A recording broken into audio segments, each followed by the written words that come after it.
Bonjour chers amis, bienvenue dans notre émission Bible ouverte. Nous sommes ensemble quelques instants pour échanger sur notre étude dans le creuset avec Christ et aborderons le thème chaleur extrême. Notre invité du jour est Joël Kishnama. Bienvenue.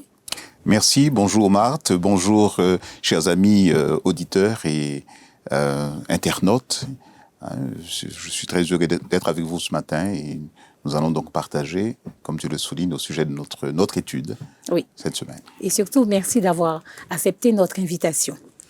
Donc, le creuset de cette semaine se centre sur plusieurs exemples de personnages bibliques qui sont passés par des épreuves de chaleur extrême. Leurs exemples nous aideront à mieux connaître pourquoi la souffrance et comment vaincre le mal et la souffrance. Donc, avant de d'entrer dans le vif du sujet, nous allons prier. Merci, prions.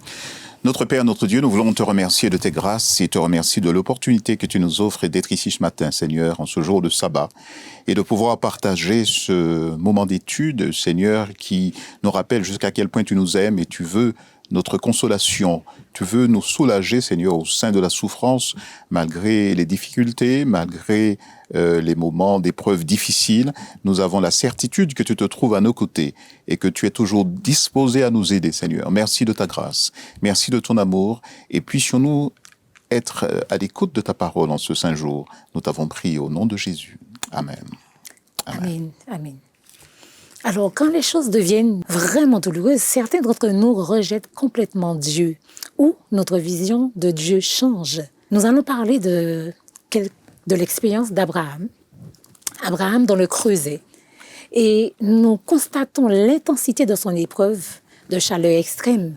Donc, ma première question serait, qu'est-ce que Dieu a voulu enseigner à Abraham à travers cette épreuve? Est-ce que cette épreuve a une révélation prophétique? Alors, ce n'est pas facile de répondre à cette question, mais je crois que nous pouvons quand même apporter quelques éléments de réponse. Déjà, c'est quelque chose, on dirait que c'est à la limite de l'inacceptable. Le fait que Dieu demande à Abraham de sacrifier son fils, c'est quelque chose d'assez particulier. C'est très violent, en fait, comme demande. Comment est-ce que Dieu... Et je pense que personne n'aurait aimé Non, mais personne.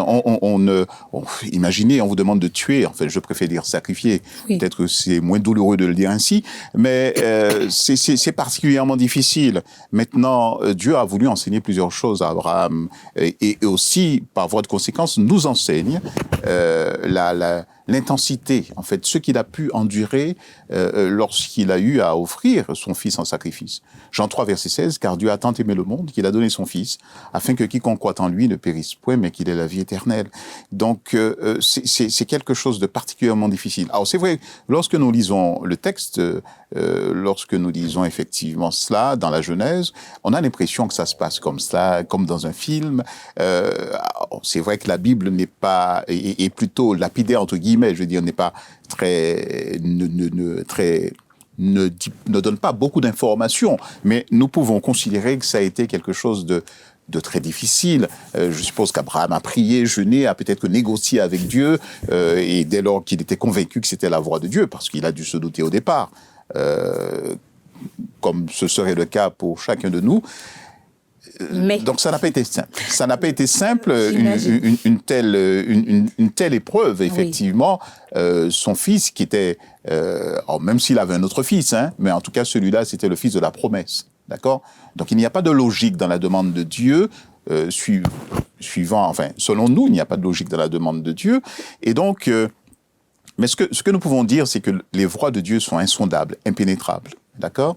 Et Dieu veut attirer notre attention sur la dimension, la grandeur, en fait, du sacrifice qu'il a consenti en donnant son fils. Et en quelque part, je crois que c'est dans Jean chapitre 8, verset 56, où il est dit que Abraham a connu plus ou moins la même chose, et jusqu'au dernier moment, Abraham, il était persuadé certainement que son fils mourrait, oui, jusqu'à ce que l'ange retienne sa main avant qu'il n'égorge son fils. Et puis on sait qu'il y a eu ce sacrifice de l'agneau qui était dans les buissons.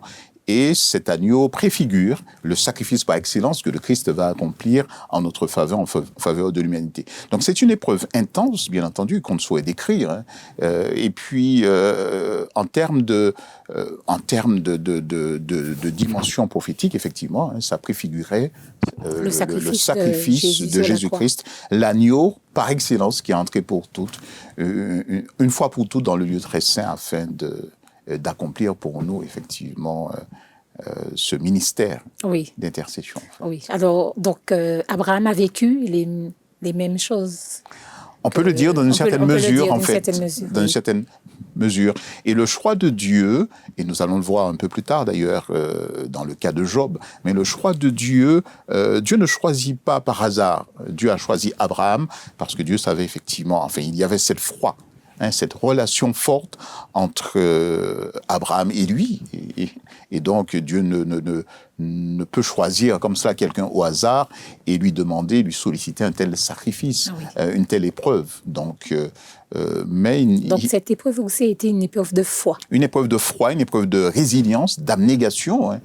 C'est quelque chose de formidable. On ne peut que s'incliner devant de tels hommes, Abraham, Job et d'autres, parce que c'est vrai que c'est pas simple. On le lit comme ça, on peut penser que ça c'est simplement fait, mais je crois, pour ma part, qu'il y a eu certainement beaucoup d'échanges, voire de négociations peut-être, ça on ne le sait pas, on ne le dit pas, mais en tout cas on peut supposer que ça n'a pas été quelque chose de facile pour Abraham. Oui, alors nous avons vu l'exemple d'Abraham. Voyons maintenant l'exemple d'Israël. On a comparé Israël avec Osée. Donc lorsqu'on lit Osée 2, le verset 1 à 12, on note que dans cette histoire, Dieu fait le parallèle avec Israël égaré. Alors, on se rend compte qu'il y a un moment, à une époque, Israël avait quitté Dieu. Et les textes disent qu'elle se prostituait... Israël se prostituait spirituellement avec d'autres dieux. Donc, quelle méthode à ce moment Dieu utilisa pour ramener Israël à la repentance? Ok. Oui, alors, en réponse à cette question, effectivement, nous pouvons considérer en lisant le chapitre 2 du livre d'Osée que Dieu va là aussi utiliser des méthodes drastiques, des méthodes particulièrement difficiles, des épreuves. On parle de murs qui bloquent la vue, des épines acérées, privés de nourriture, humiliés. En fait, le but de Dieu, c'est de nous sauver coûte que coûte. Et même si effectivement ça peut paraître difficile, la souffrance d'une façon générale peut soit nous éloigner de Dieu ou nous rapprocher de lui. D'accord ? D'ailleurs, dans le cas d'Osée, qui est marié à une femme qui se prostitue, à Gomère, mais Dieu lui demande d'aller retrouver sa femme. Et on peut dire qu'Israël en fait, c'est une métaphore. Israël est comparé à cette femme prostituée Gomère, effectivement, qui s'éloigne, va vers d'autres hommes, hein, se tourne vers d'autres dieux, et donc par conséquent, l'objectif de Dieu, c'est de nous ramener, coûte que coûte, de ramener son peuple. Et Dieu permet effectivement que son peuple puisse passer par ces différents creusets, par ces différentes épreuves, être privé de nourriture, être humilié, traverser des temps particulièrement difficiles, mais non pas que Dieu se plaise à nous voir souffrir, bien au contraire, Dieu ne se plaît pas dans cela, mais Dieu estime parfois nécessaire de nous faire passer, et c'est l'exemple d'Israël qui est récurrent, parce que Israël passe par des moments difficiles, mais ce qu'on peut noter, c'est la bonté et la miséricorde de Dieu. Parce que lorsque nous lisons à partir du verset 13, me semble-t-il, la deuxième partie de ce chapitre, on voit que Dieu a un plan, n'est-ce pas ? Et en fait, Dieu prévoit toujours des solutions dès lors que avec l'obéissance, vient le plan de consolation. Hein, Dieu fait toujours des promesses de restauration à son peuple. Oui. Et le fait de passer par des moments difficiles attire notre attention vers Dieu et nous rappelle que nous ne sommes pas livrés à nous-mêmes, que nous devons faire attention à Dieu et prendre le temps d'une relation forte avec lui. Oui. Okay. Et j'ajouterais que nous ne sommes pas seuls dans l'épreuve. Non, pas du tout. Oui. Pas du tout. Et avec l'exemple d'Osée, on voit que, en fait, quand le plus important, c'est la repentance.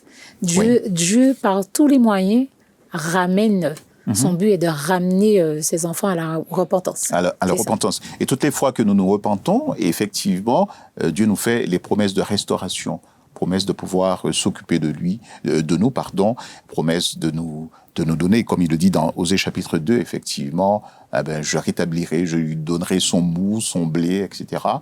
Et d'où la nécessité d'entretenir une relation forte avec Dieu, quelles que soient les difficultés, quelles que soient les choses difficiles, les épreuves que nous aurions à vivre, mais si nous avons pour habitude de nourrir, d'avoir cette relation forte, cette relation personnelle avec lui, eh bien, le temps de l'épreuve, nous pourrons le passer avec plus de sérénité, avec plus de résilience. Oui, d'accord. Donc, je garde cette note, cette relation forte avec Dieu pour prendre l'exemple de Job.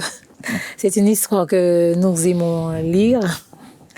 Oui. Mais le vécu me semble très difficile. Bien sûr, Marthe. Entre la lire et la vivre, c'est quelque chose de totalement différent. Là aussi, c'est quelque chose de particulièrement violent. Job est là dans son coin. Oui. C'est quelqu'un d'assez distrait, j'imagine, qui n'a rien demandé à personne. Et ne voilà-t-il pas que ce qu'il y a de remarquable, voire d'inacceptable aussi, inacceptable quand même du point de vue humain, en tout cas, c'est le fait que Dieu attire l'attention de Satan sur Job. Oui, en fait. Job n'a rien demandé à personne. Ah oui. Job est là, voilà. Donc personne n'aimerait, tu n'aimerais pas que l'attention de l'ennemi soit attirée sur toi. Oui. D'accord. Donc personne n'aimerait cela.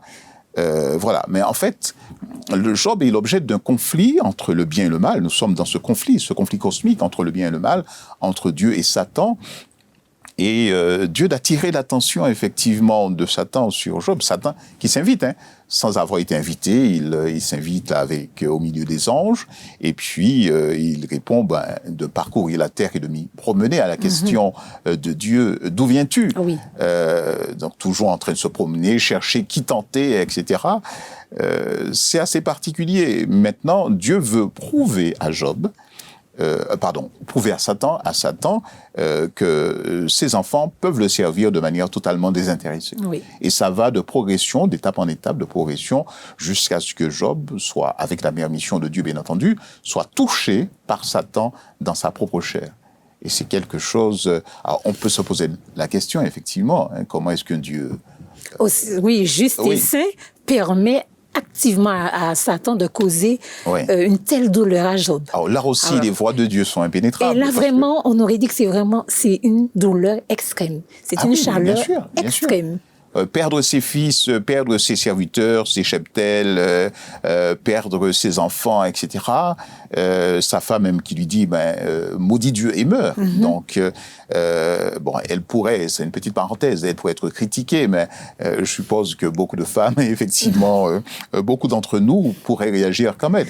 Bref, je referme cette parenthèse pour dire que il y a une véritable leçon de résilience, d'abnégation. Comme pour Abraham, Job va reconnaître et réaliser qu'il est totalement dépendant de Dieu, en fait. Voilà. Il reconnaît la souveraineté de Dieu. Il reconnaît son impuissance et il reconnaît il le dit d'ailleurs, je suis né nu, je suis né sans rien, et nu je retournerai dans la poussière, dans la terre, effectivement. Et ça, c'est quelque chose d'assez formidable.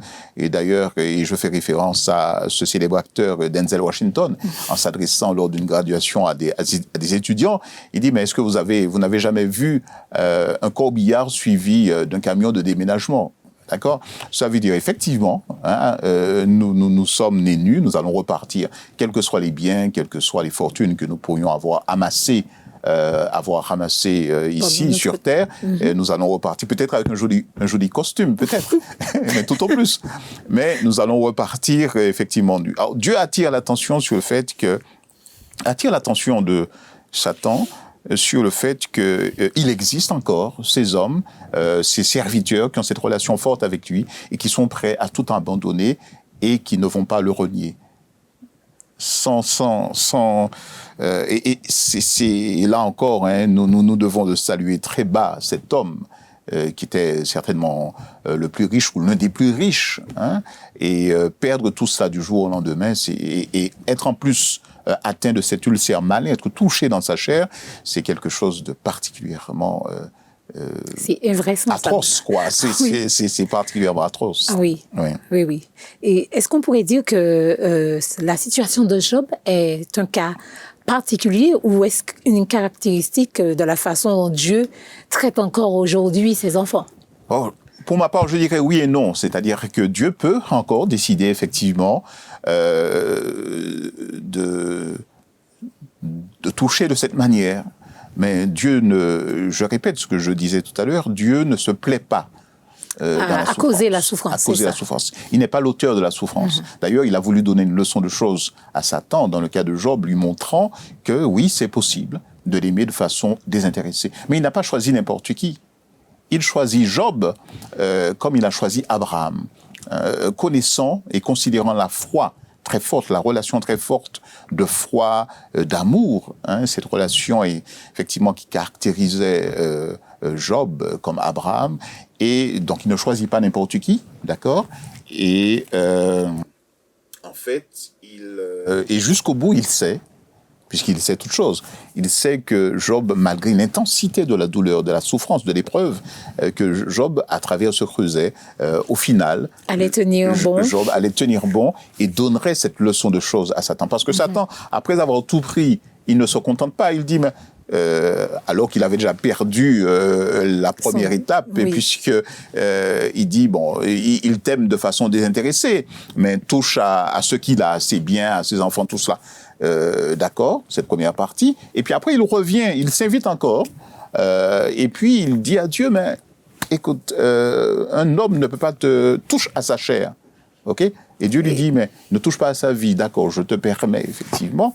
Et là encore, jusqu'à la fin de l'histoire, on voit bien que Job, dans un acte d'adoration totale, de capitulation, Job réalise effectivement, Job nous montre pardon que c'est possible, et c'est la victoire éclatante de Dieu dans ce conflit entre le bien et le mal sur Satan. Okay? Donc pour les auditeurs qui nous écoutent, on dirait que Dieu permet la souffrance, Dieu nous accompagne dans la souffrance. Dieu permet la souffrance, Dieu nous accompagne dans la souffrance, mais comme j'aime souvent le répéter, les voies de Dieu, on ne peut pas présumer à l'avance ce que Dieu va faire dans telle ou telle autre situation. On ne peut pas vraiment comparer les situations. Et les voies de Dieu sont vraiment impénétrables. Vous savez, nous avons, que nous avons pour habitude notre lecture de Dieu est le reflet de notre pensée, notre façon de voir, de concevoir les choses, humainement parlant. Alors que Dieu a une autre lecture des choses. Dieu peut nous surprendre de différentes manières. Donc les voies de Dieu sont vraiment impénétrables. Maintenant, ce qu'il y a de très fort et de très marquant chez Job, non seulement il va accepter son impuissance et reconnaître qu'il ne peut prétendre à rien, il reconnaît la souveraineté de Dieu, n'est-ce pas? Et puis Job, ainsi, réaffirme sa foi en la justice de Dieu. Parce qu'il sait au plus profond de lui que, de par l'amour qui l'unit à Dieu, que tôt ou tard, Dieu va le réhabiliter d'une certaine façon. Dieu va. Mais quand bien même ce n'est pas le cas, jusqu'à la mort, un peu comme les 3 compagnons de Daniel dans la fournaise, ok, jusqu'à la mort, voilà, nous sommes décidés, il avait fait le choix de servir Dieu, en fait. Oui. Et c'est ce qu'il y a de remarquable et que nous devons noter. Donc, on reste toujours dans l'exemple de Job. Est-ce qu'on peut parler des aspects de l'adoration qui ressortent de cette épreuve? Alors. Oui, alors... quand je parle des aspects de l'adoration, je veux dire comment ceci peut nous aider lorsque nous sommes dans l'angoisse, dans les difficultés. Comment peut-on se tourner vers Dieu? Alors déjà, reconnaître la souveraineté de Dieu, nous l'avons dit effectivement, le fait de savoir et de reconnaître que sans Dieu, nous ne sommes rien. Donc on reconnaît la souveraineté de Dieu, c'est déjà en soi un acte d'adoration. D'accord? C'est l'expression même de l'adoration de Job.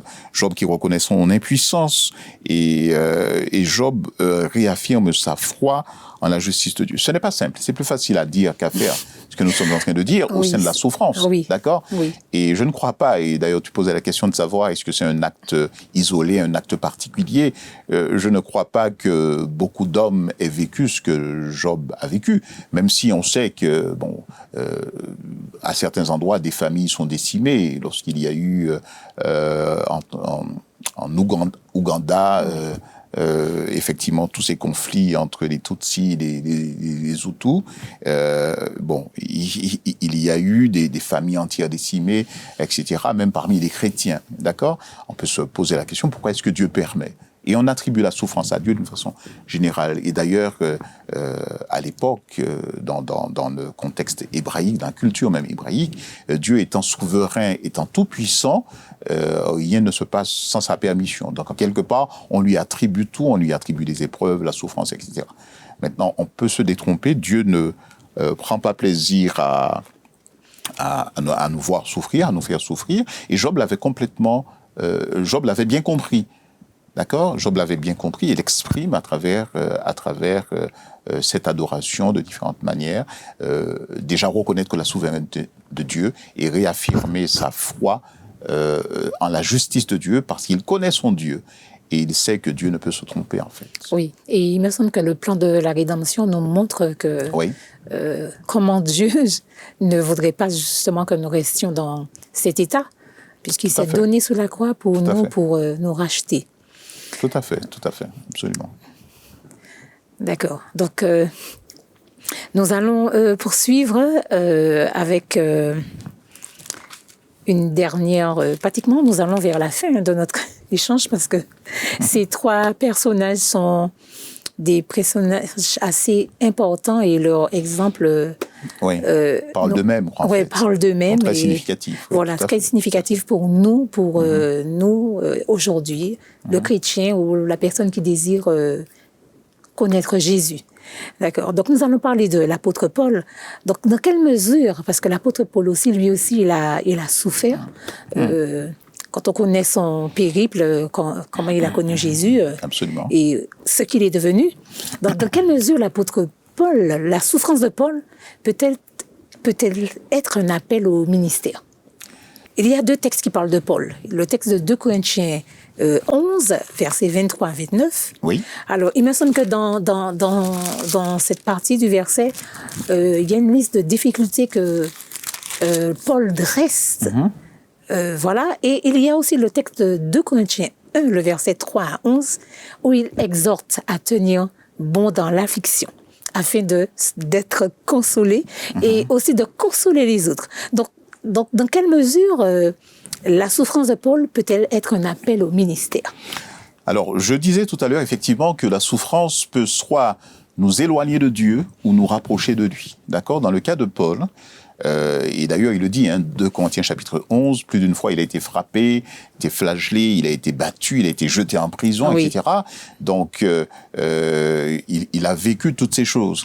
Et dans le cas de Paul, effectivement, la souffrance, qui, par ailleurs, il va décrire comme mes légères afflictions du moment présent. Et là aussi, c'est une résilience, on ne peut que s'incliner devant de tels hommes, de par leur foi, à cause de leur foi avec le Christ.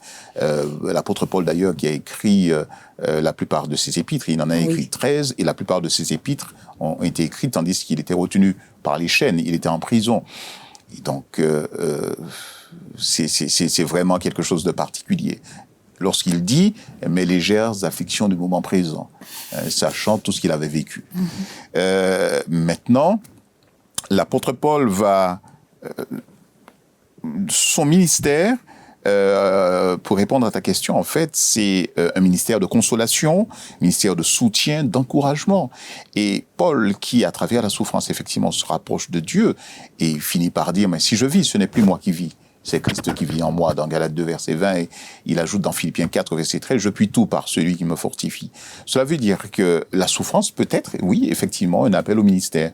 Dans le cas de Paul, la consolation, le ministère de consolation, ministère de soutien, d'encouragement, et parfois Dieu permet que nous traversions certaines épreuves, parce que l'expérience de la souffrance peut nous conduire, peut nous amener à mieux aider quelqu'un lorsque nous avons vécu la chose. On peut mieux conseiller, mieux prier, mieux empâtir avec ces personnes. C'est le cas de Christ. Hein. Le Christ est mort pour nous, il a subi toutes ces choses, ces souffrances, donc il est mieux à même de nous comprendre et de pouvoir nous aider.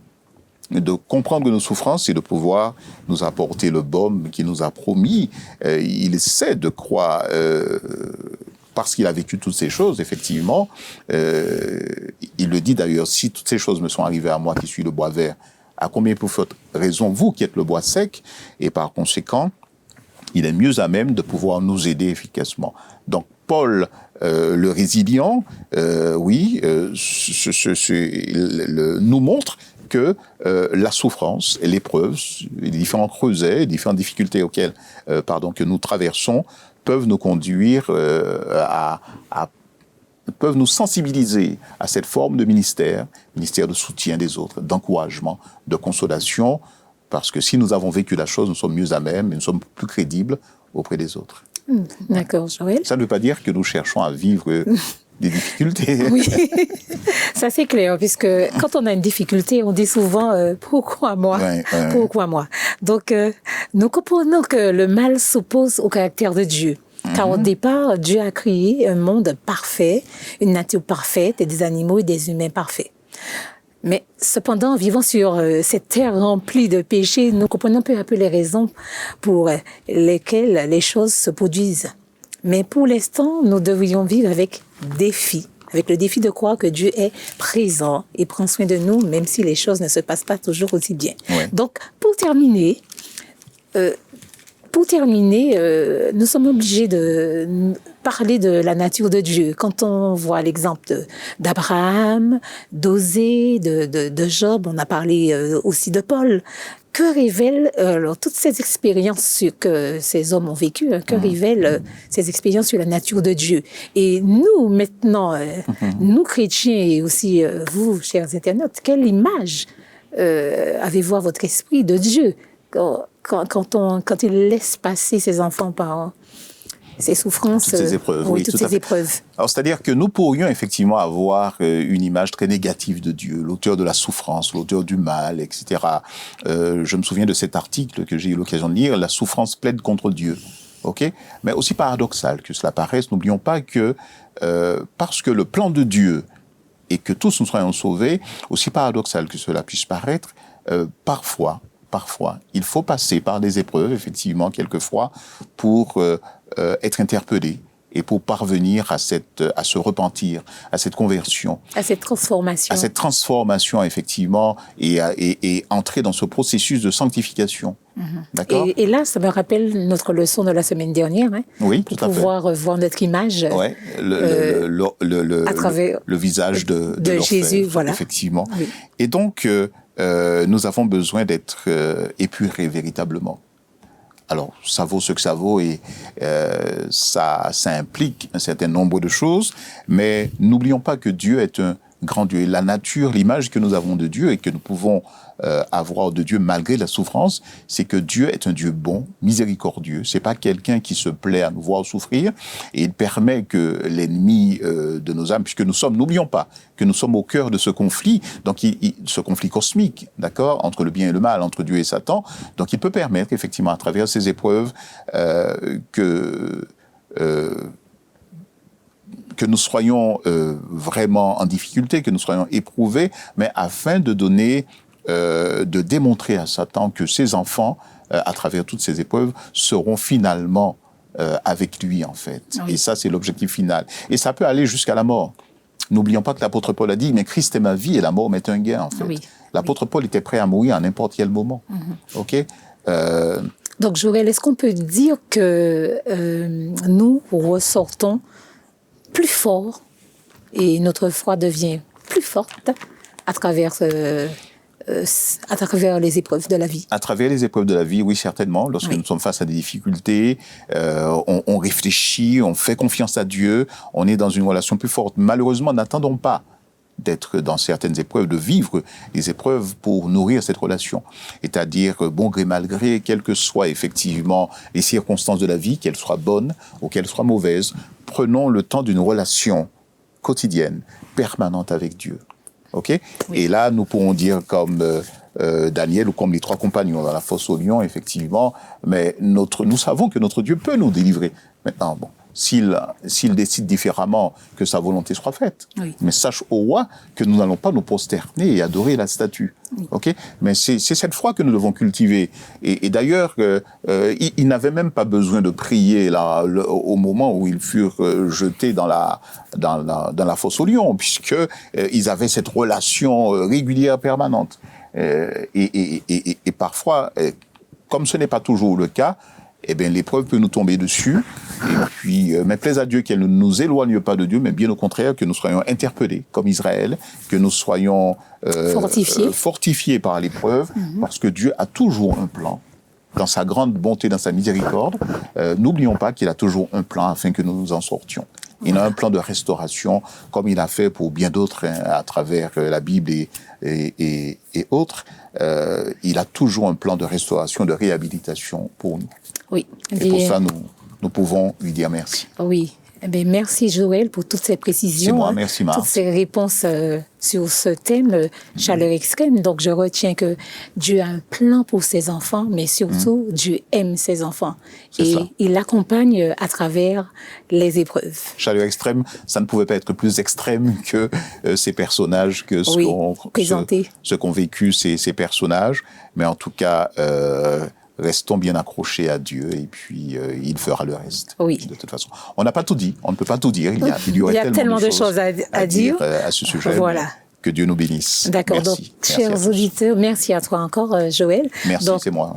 Chers auditeurs, nous pouvons dire qu'en tout temps, Dieu a fait passer son peuple par la fournaise de l'affliction.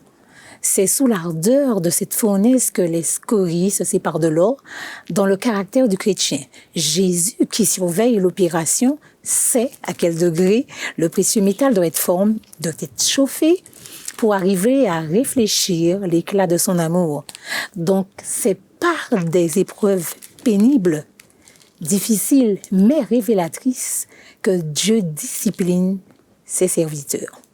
Donc, merci de nous avoir suivis. Donc, notre émission se termine. Rendez-vous prochainement pour une nouvelle étude. Donc, d'ici là, que Dieu vous accompagne.